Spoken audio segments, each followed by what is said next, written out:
Welcome to the Cabral Concept, where board-certified naturopath and integrative health practitioner Dr. Stephen Cabral shares how he was diagnosed at the age of 17 with a life-altering illness and given no hope for recovery. It was only after studying and traveling all over the world did he discover how to combine ancient Ayurvedic healing practices with state-of-the-art naturopathic and functional medicine to fully rebalance the body and re-energize it with life. It's time to discover how to get well, lose weight, and finally feel alive again. And now, here's your host, Dr. Stephen Cabral.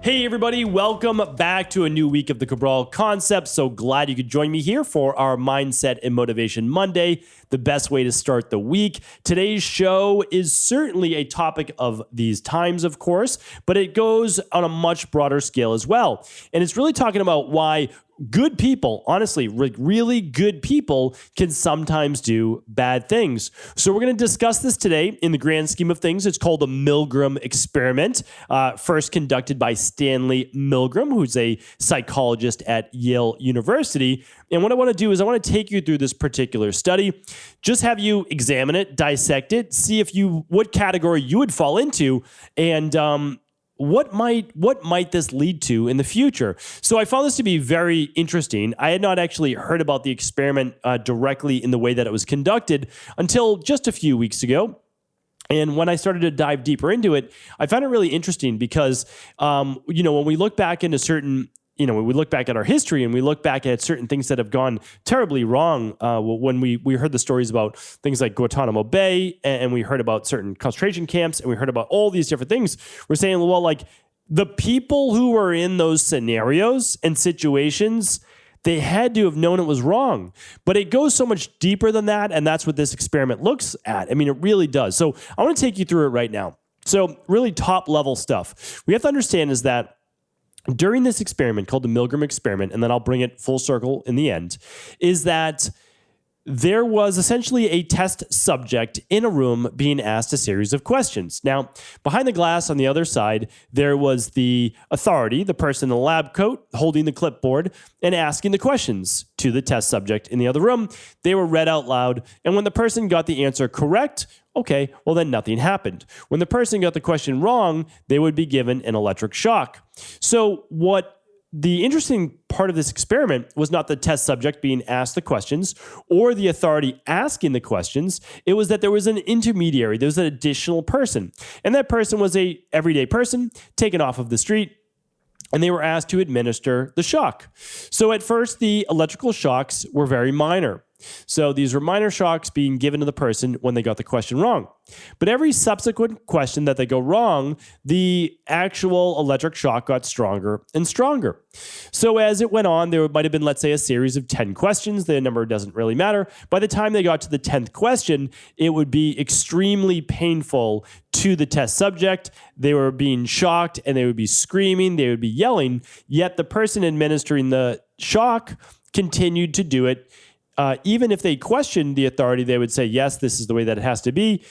Please administer the shock. And they would. Now, the interesting thing I said, but this it doesn't seem possible that people would want to cause harm to their fellow human, right? I mean, most people are good people. They're certainly, don't get me wrong, I'll reserve 10% of people. They're just not good people. I mean, again, like whether it was all sorts of different reasons why a person might not be a good person. Okay, but I just think the majority of people are good people. I mean, I see people, meet people every single day. I lived in Boston, in downtown for almost my entire, adult life from 22 years old, for the next 20 years. And so when you look at that, you meet a lot of people living in a big city.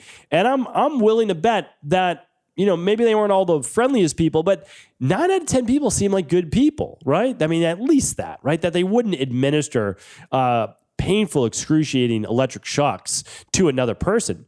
But what happened was when there was an authority there, they felt obligated to do what the authority said. So then I started to go deeper in the research, and it was about 2/3 of people actually obeyed all the way to the highest level of painful shocks while the victims were screaming. 65%, so about 2/3 of the people.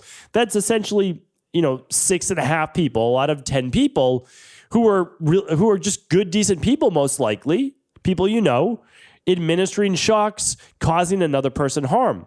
Because the authority said that this is the way the experiment was supposed to go. These are the rules. You need to follow the rules. So when you look at it, you've got about 2/3 of people are just very good rule followers when told this is what you're supposed to do. So I understood that. I kind of got it. Like a lot of people don't want to rock the boat, and I understand that. I get that. I totally do. Most people are just not looking to make waves in life, like not good or not bad. And I'm not saying that they're a bad person. I'm really not. And I would say the majority of people obviously fall within the 2/3. But I also like to look at outliers. And so, who are the 1/3 of people who are just saying, this is not okay? Like this is just not okay. And the nice thing was, this is very interesting to me. So I said, okay, 2/3 of the people administered pain to the test subject, but 1/3 of the people didn't. So 1/3 of the people, and that's a good amount, 33% said to the authority, even though they were in that lab coat, even though they were holding the clipboard, even though they were in the position of authority, essentially, they said to them, no, this is not right. I'm not going to do this. I don't feel it's okay. Find someone else. That was basically it.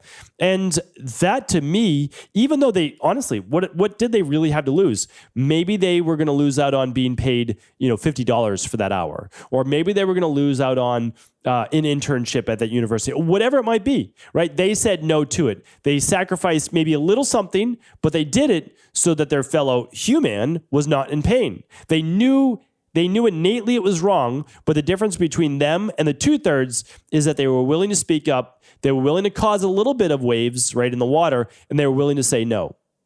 And it's interesting because they probably weren't too much different than the other individuals. And I can even prove that to you. And that's because when 1/3 of the people said no, which is a powerful statement in and of itself, when any one of those people said it in front of one of the other 65%, 9 out of 10 followed. Meaning that the majority of people, when someone else is willing to say it first, will then go along with it and say, yes, this is not right. But it takes the courage of one individual in order for those other 90% of people to say, you're right. We shouldn't be doing this. We're causing someone harm. Let's stop. And that is why it's so important for me in any day and age to let you know that you might be in the minority. 1/3 of the people here said, no, we're not going to do this. But 2/3 said, okay, if this is what I'm told to do, this is what I'm going to do. Now, the truth is this. A lot of people, even though they're in the majority, they still don't necessarily believe it's the right thing to do. It's just they're willing to follow along and go along with what is the current thought of the day.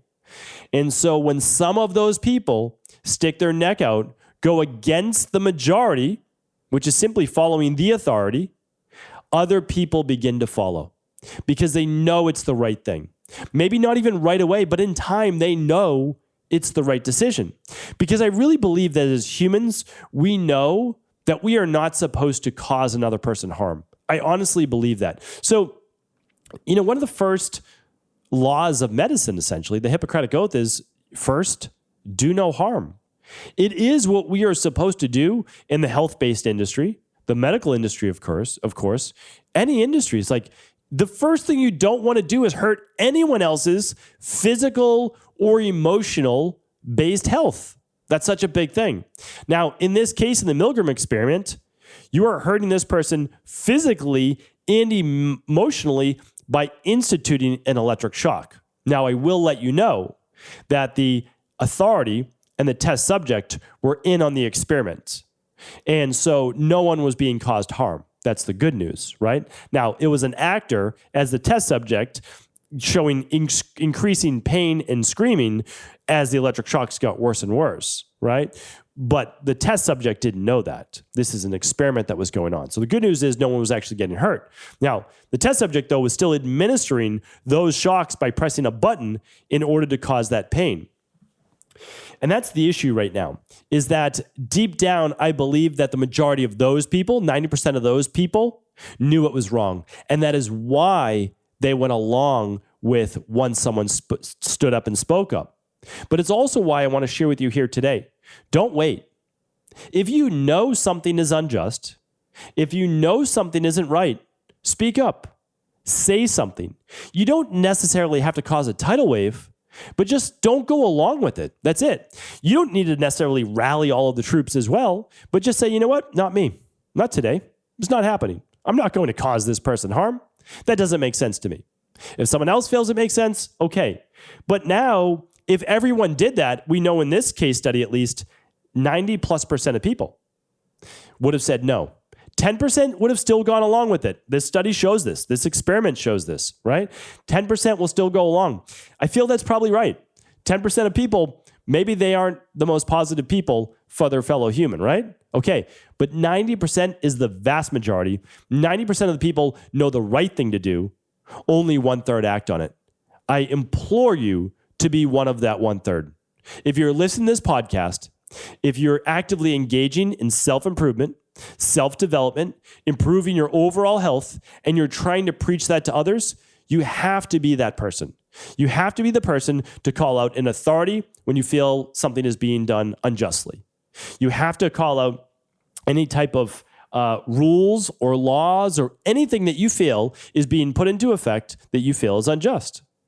That's essentially the bottom line, is how we have to live as humans. If we do not believe that this serves our fellow human, we can't do it. If it serves a corporation to a greater degree, that doesn't mean that it serves us.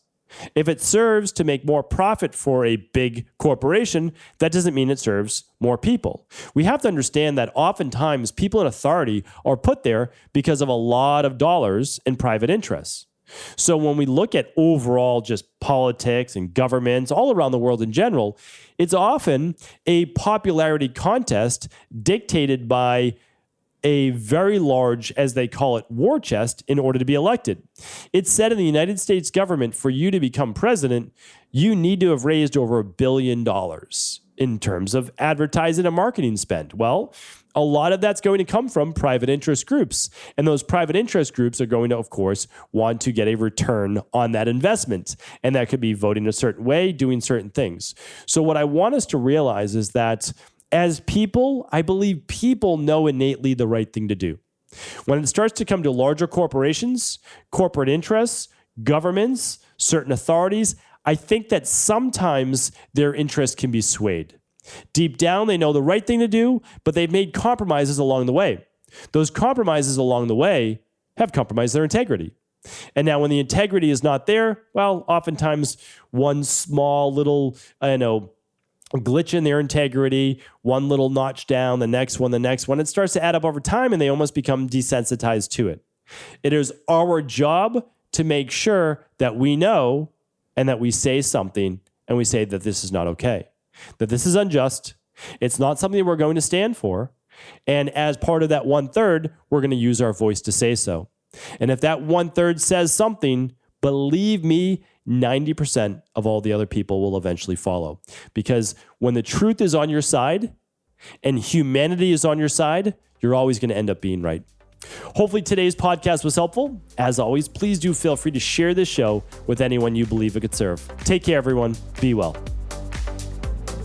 Thank you so much for tuning into today's show. And before you go, as a valued listener, I need to make sure that you know about how you can actually get a $50 product completely free this week over at Equalife. It is literally $49.95, the Daily Mushroom Immune Support. It is one of the most powerful mushroom products out there. Here's why. It contains almost 2 grams of mushrooms per serving. That is a large dose. That means you're actually getting clinical dosages of these scientifically proven mushroom-based extracts. Let me share with you what some of them are.